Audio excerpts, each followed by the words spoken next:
नमस्कार विद्यार्थी मित्रों, आज हम कक्षा 6 विषय हिंदी पाठ 6 सुबह इस वीडियो में हम पाठ का स्वाध्याय देखेंगे। पिछले वीडियो में हमने इस पाठ की संपूर्ण समझूती देखी थी। विद्यार्थी मित्रों, अभी तक इस चैनल को आपने सब्सक्राइब न किया हो तो सब्सक्राइब, लाइक और शेयर कीजिए और पास में दिए गए बेल आइकन को भी क्लिक कीजिए, जिससे हमारे नए आने वाले वीडियो आप तक पहुंचते रहे। तो अब हम शुरू करते हैं आज का वीडियो, जिसमें हम पहले देखेंगे मुहावरे।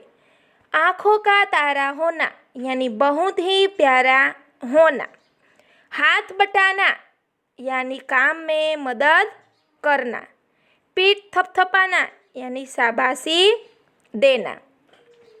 अब हम अभ्यास देखेंगे कि उदाहरण के अनुसार निम्नलिखित शब्दों का वाक्य में प्रयोग कीजिए। उदाहरण है मंडराना यानी आकाश में काले काले बादल मंडराने लगे। तो दूसरा है बाधा, तो हमारे रास्ते में कई बाधाएं आई। दूसरा है उत्सुकता, मुझे मेला दिखने की बड़ी उत्सुकता थी। तीसरा है दृढ़ता, व्यायाम से शरीर में दृढ़ता आती है। चौथा है बुजुर्ग, हमें बुजुर्गों का आदर करना चाहिए। फिर पांचवा है व्यस्त, सुबह होते ही सब अपने अपने काम में व्यस्त हो जाते हैं। फिर आगे के नीचे दिए गए प्रश्नों के उत्तर दीजिए। प्रश्न 1, दीदी आपका यह धमाकेदार धक्का मुझे हमेशा याद रहेगा। गोलू ने रेशमा से ऐसा क्यों कहा? तो दीदी आपका यह धमाकेदार धक्का मुझे हमेशा याद रहेगा। तो गोलू ने रेशमा से ऐसा कहा क्योंकि उस धक्के के कारण वह पटाखे से जलने से बच गया था।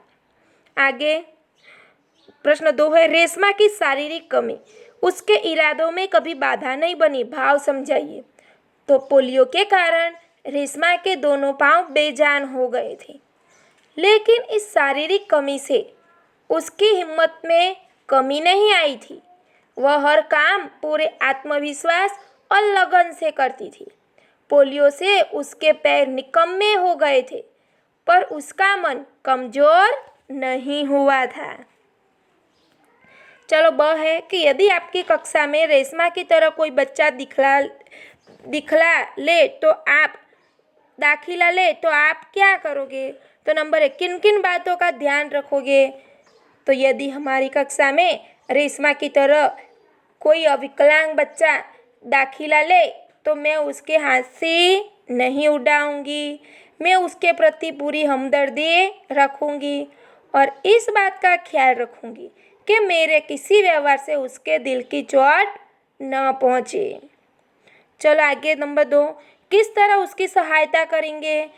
तो मैं खेल कूद तथा अन्य प्रवृत्तियों में अपने विकलांग सहपाठी को अवश्य शामिल करूंगी।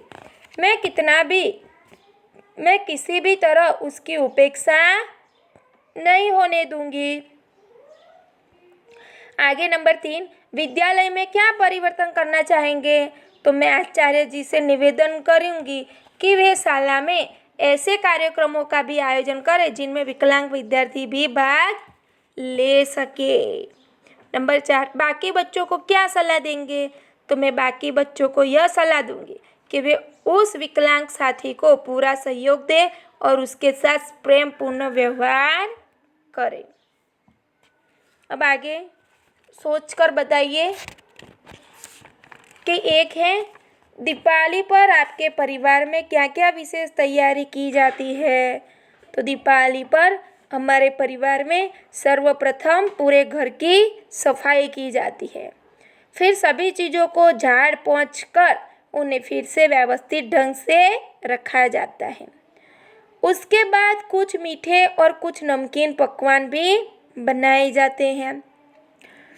परिवार के सदस्यों के लिए नए कपड़े सिलाए या खरीदे जाते हैं। प्रश्न 2 है आगे, क्या दीपावली पर पटाखे छोड़ने चाहिए? क्यों? तो दीपावली पर पटाखे नहीं छुड़ाने चाहिए, क्योंकि इससे थोड़ी सी खुशी मिलती है, परंतु भारी खतरा भी रहता है।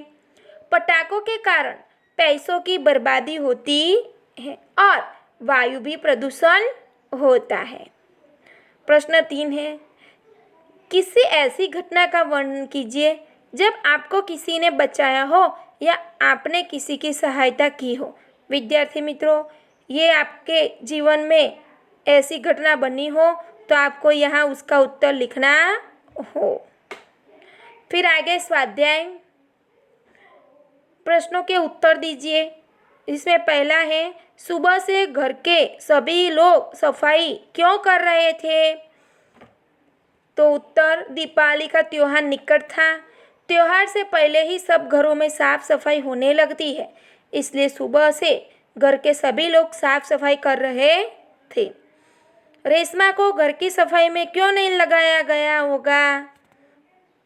तो उत्तर, रेशमा जब 5 वर्ष की थी तब उसे पोलियो हो गया था, तो उसके दोनों पैर निकम्मे हो गए थे।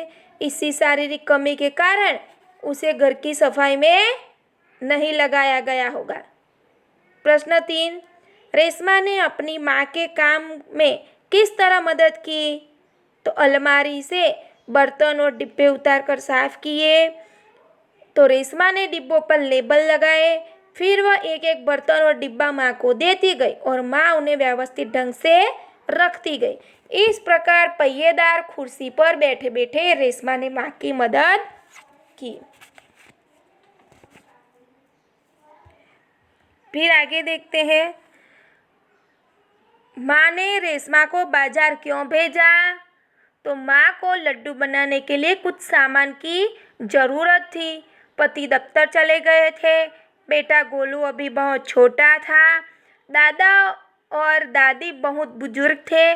तो माँ को परेशान देखकर रेशमा ने माँ से कहा कि आप मुझे सामान की सूची और एक थैली दे दीजिए, सामान मैं ले आऊँगी। रेशमा की आवाज़ में दृढ़ता थी। वह पहले भी एक बार सामान ला चुकी थी, इसलिए माँ ने रेशमा को बाजार भेजा। प्रश्न 5 है, रेशमा ने गोलू को धक्का क्यों मारा? तो गोलू ने एक पटाखे को बुझा हुआ समझकर छोड़ दिया था। कुछ देर बाद रेशमा उसमें से चिंगारियाँ निकलने लगी। गोलू की पीठ पटाखे की तरफ थी।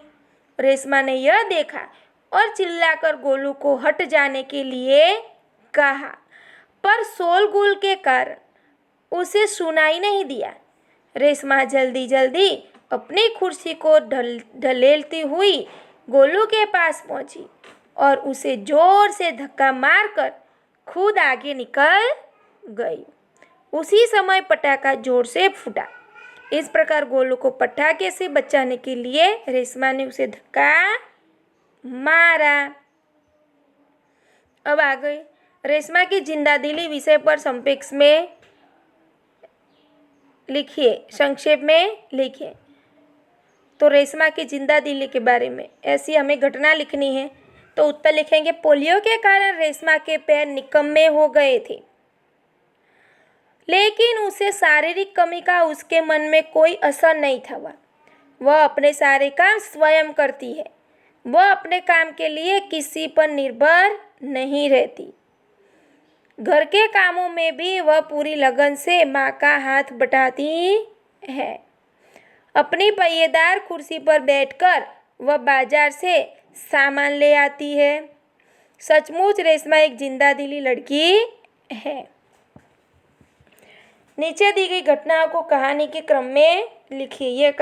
ये घटना है, तो उसको कहानी में जो क्रम आता है उसी से हम लिखेंगे। तो पहला हम लिखेंगे कि रेशमा बाजार से सामान लाई। रेशमा का घर दियों के झिलमिल प्रकाश से जगमगाने लगा। गोलू अपने दोस्तों के साथ पटाखे छुड़ाने में व्यस्त था। रेशमा ने गोलू को जोर से धक्का मारा। फिर आगे क्या आएगा कि माँ ने रेशमा से कहा, कहीं चोट तो नहीं लगी ना? और फिर सबने रेशमा की पीठ थपथपाई। अब हम निम्नलिखित मुहावरे का अर्थ देकर वाक्य में प्रयोग करना है। तो आँखों का तारा होना, तो क्या होगा, हमने पहले भी आगे देखा था कि आँखों का तारा होना यानी बहुत प्यारा होना। तो वाक्य भी इसका बनाएंगे कि राकेश अपनी माँ की आँखों का तारा है। हाथ बटाना यानी काम में मदद करना, तो दीदी घर के कामों में माँ का हाथ बटाती है। फिर आगे पीठ थपथपाना यानी क्या आएगा, शाबाशी देना। मुझे प्रतियोगिता में इनाम मिलने पर पिताजी ने मेरी पीठ थपथपाई। आगे देखते हैं, उदाहरण के अनुसार शब्द का उपयोग करके वाक्य लिखिए। तो यहाँ है तो उसने कहा कि वह निर्दोष है। मैंने नवीन की सहायता की, तो इसीलिए, ताकि, बराबर, इसलिए मदारी तमाशा दिखा रहा है, इसलिए लोग जमा हो गए हैं। ताकि मैदान में पुलिस का बंदोबस्त किया गया था ताकि सभा में कोई गड़बड़ी न हो। फिर दूसरा है क्योंकि जबकि, तो मैंने छाता खरीदा क्योंकि वर्षा ऋतु आ गई थी। तो जबकि बेटी सांवली है जबकि माँ बाप दोनों गोरे हैं। तो और मैं आपकी ओर ही आ रहा था।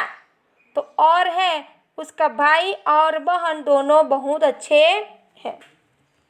अब मैं और मैं, तो मैं पढ़ता हूँ, यहाँ मैं, बच्चे घर में शोर मचा रहे हैं। अब आगे देखते हैं कि नीचे दिए गए शब्दों का चित्र में शब्दकोश के क्रमानुसार लिखिए। तो हमें पहले क्या लिखेंगे, अंगूर, फिर अ से आकाश, फिर तूफान, फिर निर्दोष, आगे भूकंप, फिर आगे मरीज, फिर मेहनत, श्रेष्ठ और सुंदर। विद्यार्थी मित्रों, यहाँ हमारा इस पाठ का स्वाध्याय भी समाप्त होता है। आगे का पाठ का वीडियो मैं आगे के वीडियो में लेकर आऊँगी, जो आप देखना मत भूलिएगा। धन्यवाद।